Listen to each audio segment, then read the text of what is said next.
또 우리 주제 말씀으로 인사합시다. 처음 사랑을 다시 찾읍시다.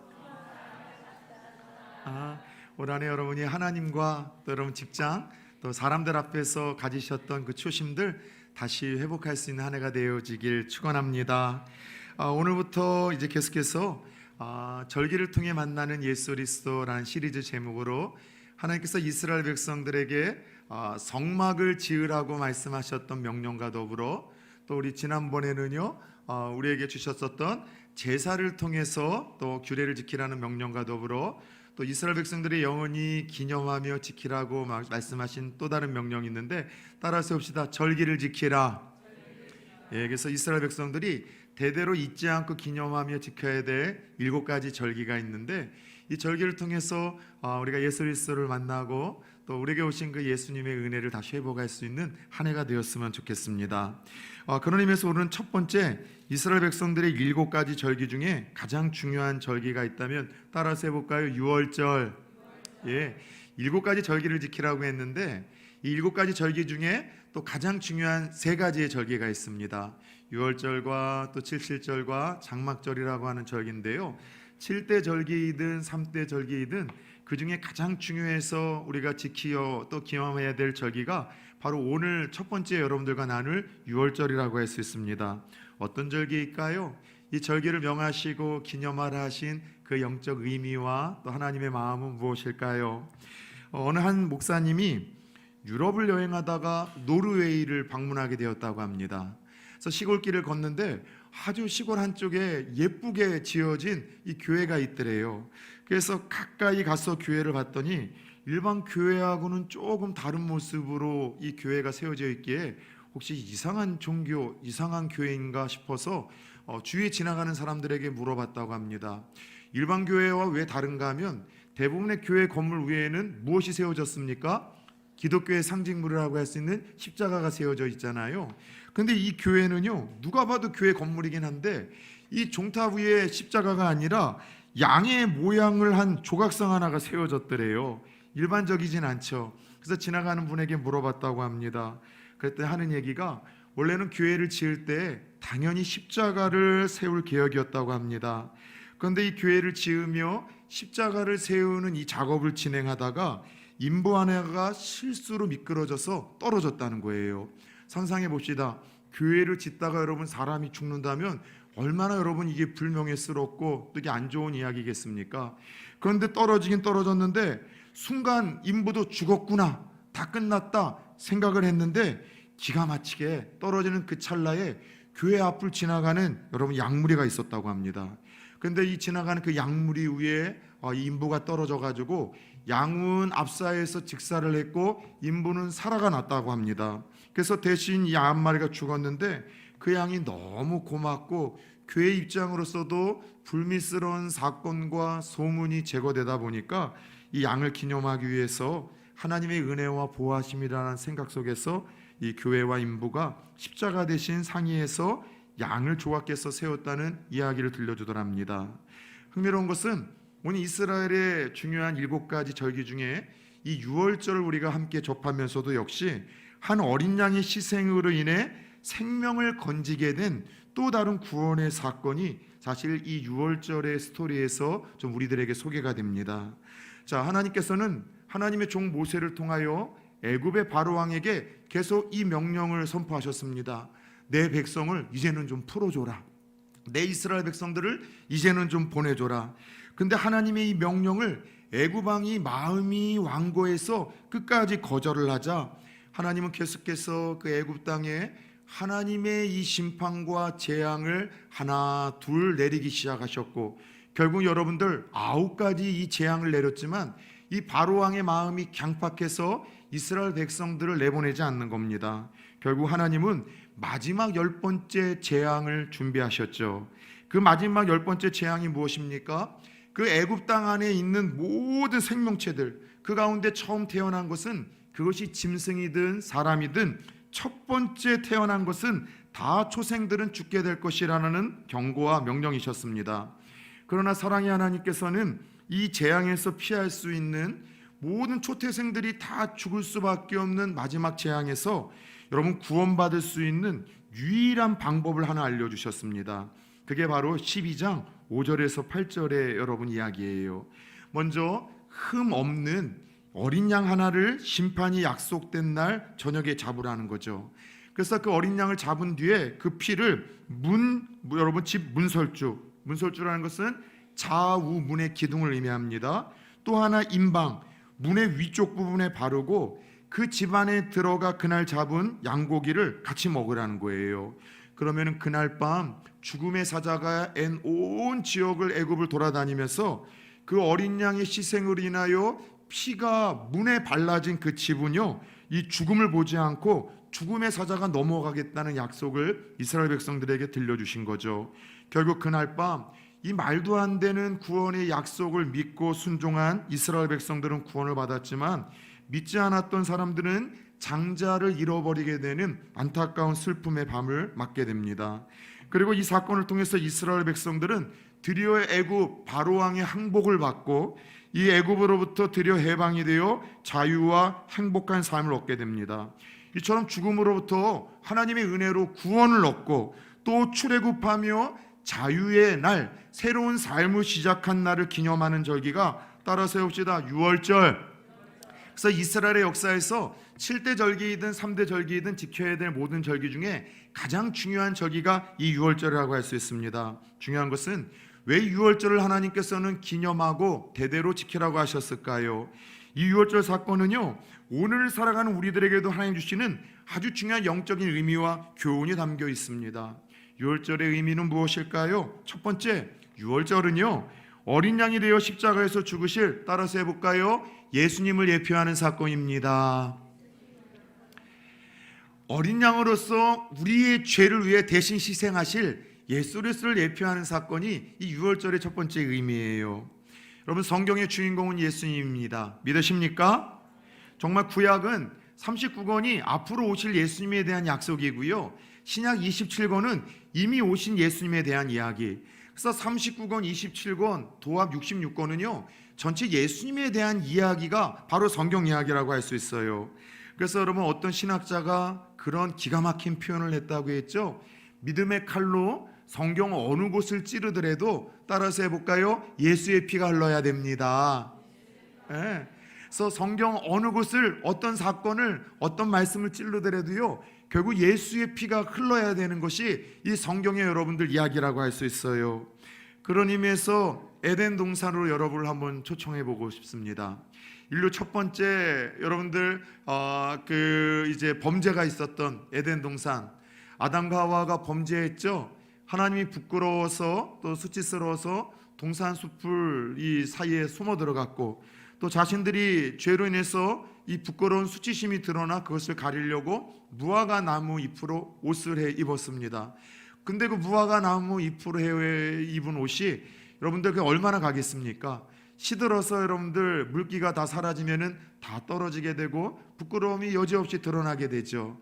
그래서 하나님은 그들의 그 수치심과 부끄러움을 감추고자 무화과 나무 잎 대신 영원히 감추실 하나님께서는 옷을 하나 만들어 주셨는데, 그게 바로 가죽 옷이었었어요. 그런데 한번 상상해 봅시다. 죄로 인해서 드러난 그 부끄러움과 수치심, 그 문제를 해결하기 위해서 인간은 스스로 여러분들 무화과 나무 옷, 이것은 선행일 수 있고 공로일 수 있고 노력일 수 있고 종교일 수 있고 철학일 수 있겠죠. 근데 그걸로는 죄의 문제를 해결할 수가 없고 가릴 수가 없는 거예요. 그래서 누가 여러분들 친히 그 죄로 인한 부끄러움과 문제를 해결해 주고자 나섰어요? 하나님이 나서셔서 여러분들 그 피가 줄줄 흐르는 가죽옷을 지어 입힌 거예요. 그런데 한번 물어봅시다. 하나님께서 그들의 부끄러움과 죄를 해결해 주기 위하여 가죽옷을 지어 입혔다는 것은 그 완벽하고 영원한 에덴 동산에 첫 번째 무엇이 일어났다는 거예요? 그로 말미암은 죽음과 누군가의 여러분 시속, 대속, 피가 희생이 있었다는 거예요. 뭘 의미하는가 하면 죄로 인해서 드러날 우리의 부끄러움과 수치심을 가려야 될 것은 인간 방편에서 할 수 있는 일이 아니라 하나님이 오롯이 할 수 있는 일이에요. 근데 하나님이 그 일을 위해서 뭘 하셨어요? 어린 양 대신 예수 그리스도의 피 흘림을 통해서 영원히 부끄러운 우리의 죄를 가려주시고 해결해 주셨다는 것, 이것이 여러분들 에덴 동산 이 창세기에서부터 나오는 것처럼 이후로 성경에서 나오는 모든 스토리와 사건과 이야기와 비유는요 다 결국 누구 얘기라고요? 따라서 해봅시다. 예수 이야기. 예, 그렇다면 마찬가지로 이 유월절 사건, 여러분 죽음의 사자가 넘어가고 그날 밤 죽음으로부터 생명을 얻기 위해서 어린 양을 잡아서 피 흘리고 그 피를 통해서 구원받을 수 있다는 이 유월절 사건도 여러분들, 제가 묻는 질문은 지력이 있고 실력이 없어도 눈치코치만 있으면 답을 할 수 있죠. 누구를 예표하는 사건이겠어요? 당연히 우리의 어린 양 되실 예수 그리스도를 의미하는 사건이고 그 그림자였었어요. 자, 유월절을 지키는 규례가 있습니다. 자기 마음대로 지켜서는 안 돼요. 첫 번째는요, 갑자기 아무 양이나 잡는 것이 아니라 4일 전부터 준비된 양을 잡아야 되는 겁니다. 그리고 준비된 양을 잡되 흠없는 양이어야 돼요. 저는 거나 문제가 있거나 더러운 건 안 되고 흠이 없는 완벽한 왕이어야 되고, 또 흥미로운 것은 이 양을 잡아서 고기를 먹을 때에는 뼈를 꺾어서는 절대 안 되고 삶아 먹어서는 안 돼요. 왜 삶아 먹어서는 안 될까요? 삶으려면 뭐가 필요해요? 그걸 담을 그릇이 필요하고, 그릇에 들어가기 위해서는 그 큰 양을 어떻게 해야 돼요? 다 토막 내가지고 뼈를 꺾어가지고서 여러분들 먹어야지만 이 삶아 먹을 수 있잖아요. 근데 예수 그리스도의 죽음은요, 십자가에서 죽으실 때 한 가지 약속을 하셨어요. 뼈가 꺾이지 않을 거다. 십자가 죽음을 여러분들 사형으로 처리하고 나서는 반드시 두 가지 확인 사살이 있었습니다. 진짜 죽었는지 알기 위해서 첫 번째는 옆구리에 창을 찔러 가지고서 기절했거나 혹은 죽은 척하면 신음소리가 날 때 한 번 더 죽이고, 또 하나는 그 죽은 것 같은 그 사형수에 뼈를 꺾은 거예요. 그래서 뼈를 꺾을 때 여러분들 통증을 느끼거나 움찔하면 다시 여러분들 이 사형을 집행했던 거죠. 근데 예수님은 옆구리에 창은 찔리셨는데 죽고 나서 여러분 이 작업에서 뼈를 꺾지 않으셨는데 그냥 한 것이 아니라 구약에서 여러 차례 예언을 했는데 이 유월절에서부터 처음 예언을 한 거예요. 예수 그리스도를 예표하는 어린 양을 희생시킬 때에는 먹되 어떻게 먹으라고요? 뼈를 꺾지 말고 그래서 구워 먹으라고 이야기를 했던 것입니다. 여러분, 그래서 예수님은요, 이 모든 여러분이 규례를 통해서 십자가 이 사건에 그 돌아가시고 대속제물이 되어야 될 것을 이 유월절을 통해서 앞서서 예표하셨던 거예요. 예수님만이 창세전서부터 우리의 죄 문제와 구원의 문제를 위해서 준비되신 어린 양이라는 것이죠. 그래서 세례 요한이 자신에게 세례를 받으러 나왔던 예수님을 향하여 뭐라고 선언을 합니까? 요한복음 1장 29절을 한번 좀 같이 볼까요? 시작. 이튿날 요한이 예수께서 자기에게 나오심을 보고 이르시되 보라, 세상 죄를 지고 가는 뭐라고요? 하나님의 어린 양, 이 예비하신 구원의 문제를 위해서 피 흘리시고 살려내야 될 그 유월절의 어린 양이라고 이야기를 합니다. 아니, 오히려 세월이 조금 더 지나 사도 바울은 이 고린도전서 5장 7절에서 아예 그 예수님이 유월절 어린 양이라고 다음과 같이 소개를 합니다. 자, 한번 같이 봅시다. 너희는 누룩 없는 자인데 새 덩어리가 되기 위하여 묵은 누룩을 내버리라. 우리의 유월절 양, 곧 누구예요? 예수 그리스도께서 희생되셨다라고 이야기를 합니다.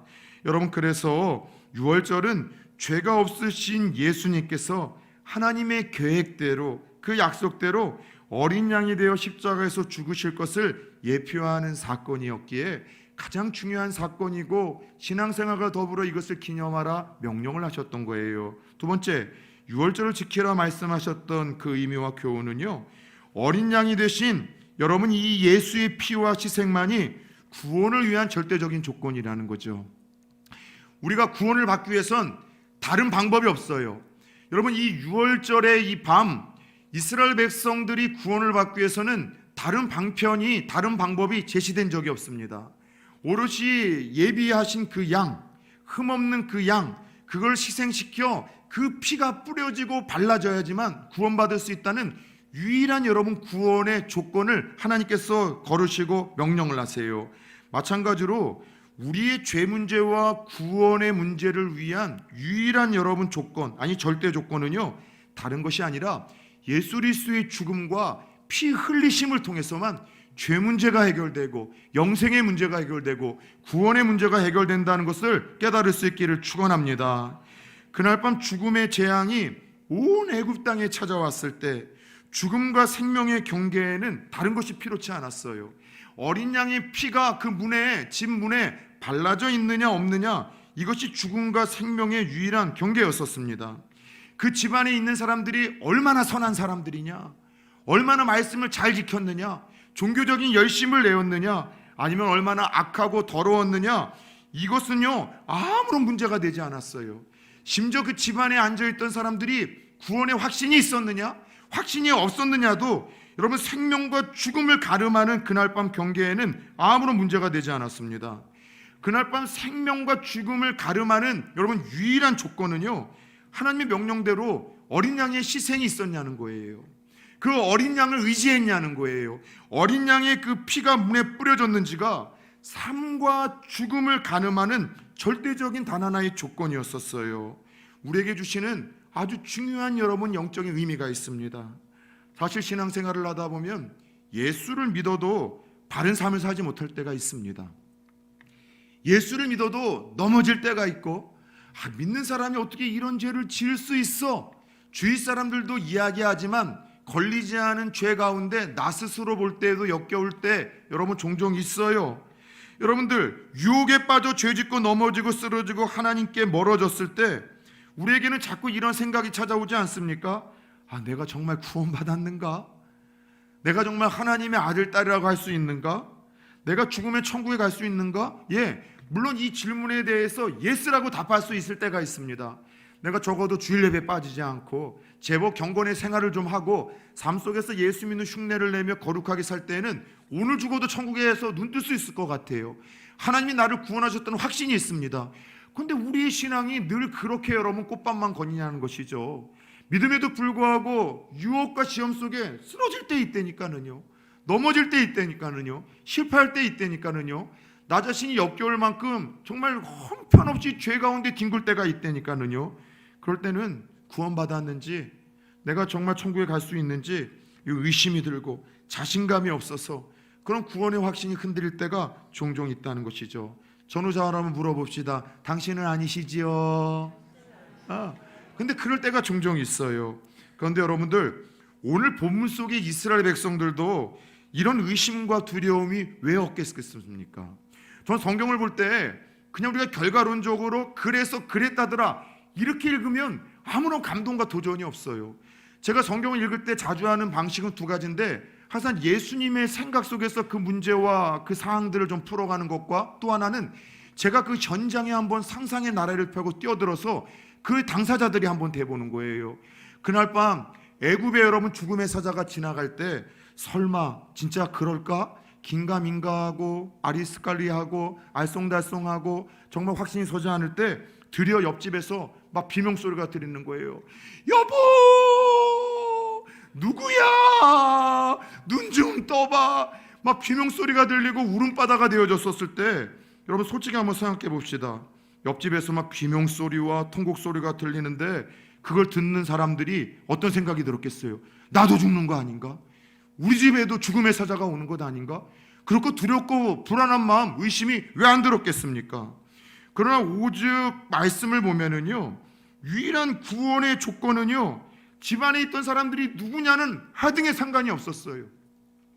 그날 밤 집안에 있는 사람들이 죄인이냐, 악인이냐, 의인이냐, 잘 믿었던 사람이냐, 착하게 살았던 사람이냐, 그거는 아무런 문제도 되지 않았고요. 여러분 그날 밤 구원의 여러분 유일한 조건은 어떤 삶을 살았느냐가 아니라, 누구냐가 아니라 어린 양의 피를 의지하고 있느냐, 그 어린 양의 생명의 주가 되고 있느냐, 어린 양의 피가 문에 뿌려져 있느냐 없느냐가, 대신 죗값을 치르는 양이 있었느냐가 없느냐가 생명과 죽음을 가름하는 유일한 조건이었었어요. 마찬가지로 오늘 우리도 때때로 신앙이 흔들릴 때가 있어요. 구원의 확신이 흔들릴 때가 있어요. 그럼 그거는 아무런 문제가 안 돼요. 정말 중요한 것은 예수님께서 나를 위하여 대신하여 십자가에서 피 흘리시고 죽으셨음을, 그 어린 양이 되심을 내가 믿는 거예요. 그리고 그 흘리신 피만이 내 죄를 용서할 수 있고 내 생명을 구원할 수 있다는 이 믿음을 가지고 있다면, 내 삶이 꽃처럼 향기 나는 삶이 아니고 천사와 같은 모습이 아니라 할지라도, 때론 쉬 흔들리고 넘어지고 쓰러진다 할지라도, 그 예수 그리스도의 희생이 나의 죽음의 희생이요, 대속 죽음이요, 그 피만이 나의 죄와 내 죽음의 문제와 구원의 문제의 유일한 답이 될 수 있음을 알아 입으로 시인하고 그 예수 그리스도를 고백하고 내 마음에 영접하여 모시고 살아가는 자들에게 죄사함과 구원과 영생의 은혜가 주어진다는 사실을 우리 사건을 통해서 깨닫기를 축원합니다. 여러분들, 예수님께서 내 삶을 대신하여 십자가에 피 흘리시고 죽으셨음을 믿는 자들에게는 요한복음 5장 24절을 보니까 심판이 없다고 이야기를 합니다. 이 사실을 마음으로 믿어 입술로 시인할 때 구원이 임하고 하나님의 자녀가 되고 그분과 함께하는 삶이, 여러분, 새로운 인생이 주어지는 거예요. 그렇다면 저는 오늘 이 절기를 통해서 예수 그리스도를 만나라는 시리즈 설교의 첫날 여러분에게 조용히 묻고 싶습니다. 어느 날 죽음의 사자가 내게도 다가오는 날이 있겠죠. 좀 더 빠르고 느리고의 차이일 뿐 언젠간 우린 죽잖아요. 죽음의 사자가 애굽 온 땅에 임했던 것처럼 우리 각자에게도 찾아오는 그날이 있을 겁니다. 그럴 때 여러분들 영원히 사실 자신 있으십니까? 천국에 갈 자신 있으십니까? 정말 천국과 지옥은 있다니까는요. 저는 못 가봤습니다. 근데 왜 이렇게 확신을 하는 줄 아세요? 여러 번 말씀드렸잖아요. 목사라는 특별한 직업상 저는 죽어가시는 임종 직전의 성도들을 많이 만나봤어요. 코로나 이후로 요즘에는 중환자실에 목사도 못 들어가지만 예전에는 목사들에게 마지막 임종의 여러분들 시간들을 허용을 해줬었고요. 또 가정에서 돌아가시는 분들 마지막 가서 그 눈 감을 때까지 제가 여러분들 기도해드리고 그렇게 환송을 해드렸던 경험이 참 많아요. 그때 제가 느꼈던 거는, 아하, 나는 천국과 지옥을 사도 바울처럼 가보지 못했지만 분명히 사후의 세계는 존재하는구나. 왠지 아세요? 평상시 건강할 때에는 내 주먹을 믿지 그런 걸 어떻게 믿어? 나는 눈에 보이고 귀에 들리고 만지는 것만 믿습니다. 큰 소리를 치지만 죽음 직전에서는 이 직감을 하는 것 같아요. 자기가 가야 될 것이 어디인지, 자기가 이 땅에서 생각했던 이 땅에서의 삶이 끝이라는 것이 착각이라는 것을 직감을 하고, 자기가 가야 될 것이 그 영원한 불못이라는 것을 알아 두렵고 떨림으로 몸부림치다가 눈을 감으시는 분들이 있는가 하면, 역으로 K바 K인데 케이스 바이 K입니다. 상황마다 다르긴 한데 우리 몸에서 영혼이 빠져나가는 순간은 대부분들 힘들어하세요. 좀 고통스러워하세요.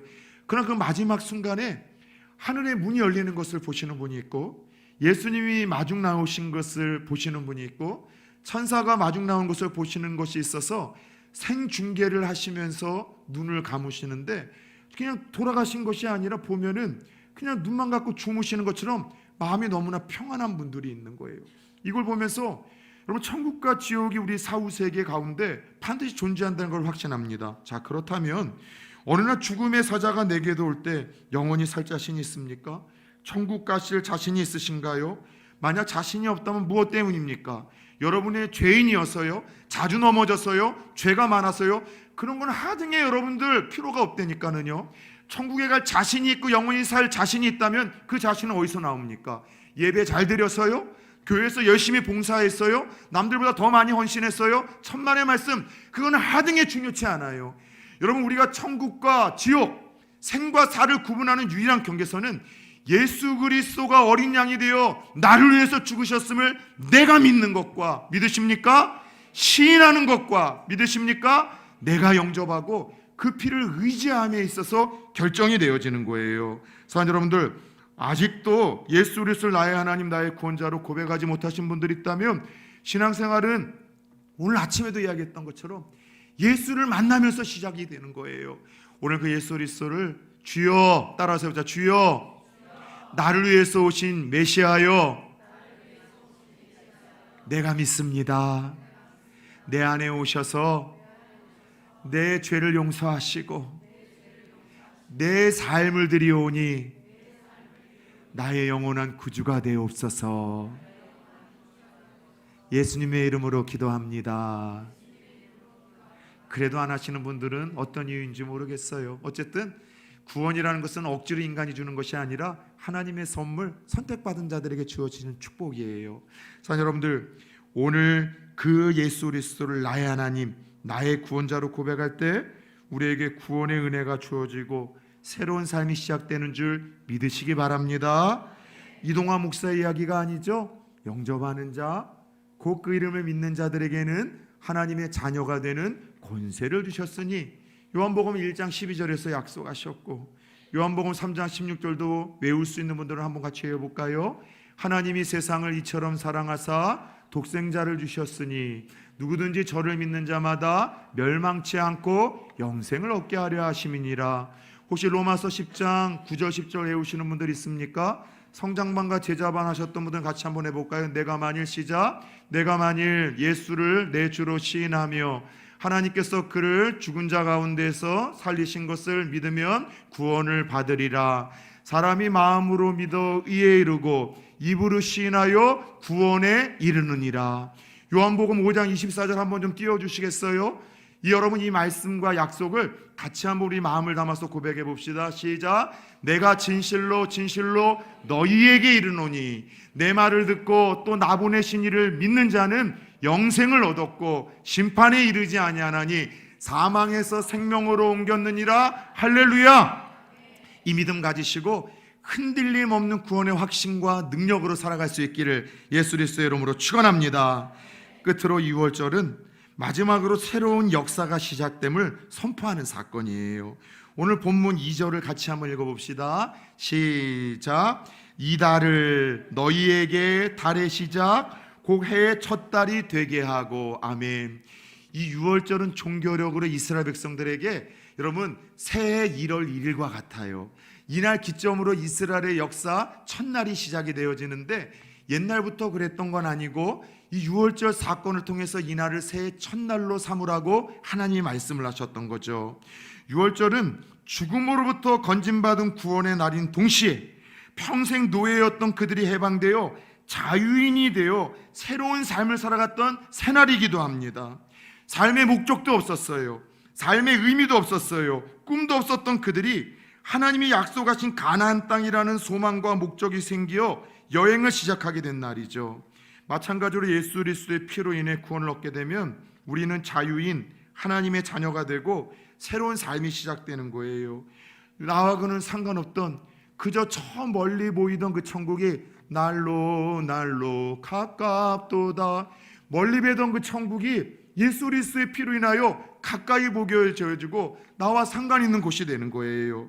여러분들, 예수의 피로 새로운 삶을 꿈꾸게 됩니다. 하나님의 뜻대로 살고 싶고 하나님의 뜻을 이루고 싶고 영원하고 가치 있고 의미 있는 일을 위해서 내게 주어진 모든 것을 쏟아내다가 주님 부르시는 나 착하고 충성된 종이라 인정받으며 주님 품에 안기고자 하는 거룩한 꿈을 꾸게 되고 그렇게 여행이 시작되는 거죠. 마찬가지로 여러분들에게는 어느 날이 여러분들에게 6월절입니까? 여러분들의 6월절은 언제입니까? 언제 여러분들은 예수 그리스도와 더불어 새로운 삶을 살게 되셨고 이 땅이 전부가 아니라 하늘나라가 있음을 바라보며 그 하늘나라를 소망하게 되셨습니까? 언제부터 여러분들의 거룩한 꿈과 비전을 갖게 되셨습니까? 여러분들, 그날이 바로 우리의 6월절이 되는 거예요. 흑인들을 노예에서 해방시킨 링컨 대통령은 전쟁에서 승리한 지 정확히 5일 뒤에 여러분들 사랑하는 아내와 연극을 보러 갔다가 암살자의 총에 맞고 그렇게 세상을 떠났습니다. 그로부터 열흘 후에 그의 시신을 고향에 묻기 위해 모든 장례 절차가 끝나고 운구하기 위한, 여러분, 이 운구 절차가 진행될 때 백악관을 나설 때 이런 일들이 일어났었습니다. 인산인해를 이뤘었던 많은 시민들이 마지막 그들에게 자유를 주었고 흑인들에게 새로운 삶을 주었던 그 링컨 대통령을 마지막으로 환송하기 위하여 여러분 백악관 그 주위와 여러분 그 시내에 가득 모여들었다고 합니다.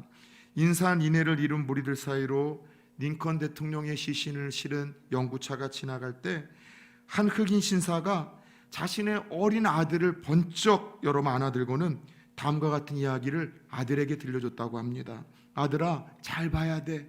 아들아, 잘 보거라. 저분은 너를 위해서, 우리를 위해서 바로 죽으신 거란다. 결코 저분의 공로를 잃지 말아라. 저분의 죽음으로 인해서 너와 내가, 우리 가족이 자유한 인생, 새로운 삶을 살 수 있게 된 거였다란다. 6월절에 대한 이야기를 할 때마다 동일한 하나님의 음성이 저와 여러분들 가운데 들려졌으면 좋겠습니다. 친히 6월절 어린 양이 되시어 십자가에서 피를 흘려주신 예수님, 그래서 이 사실을 믿고 고백하는 내게 그분은 구원을 주시고 천국을 확신케 하셨는데, 그 예수 그리스도를 만나고 바라보며 사는 것이 참된 신앙과 믿음이라는 것을 말이죠. 그리고 더 나아가 그분으로 인해서 새로 허락된 우리의 이 삶을 하나님의 은혜와 사랑으로 감사하며 그의 뜻을 이루며 주님 오시는 날까지 증거하는 삶, 이 삶이 바로 저와 여러분들의 유월절을 기념하며 살아가는 삶이 되어질 수 있기를 예수 그리스도의 이름으로 축원합니다.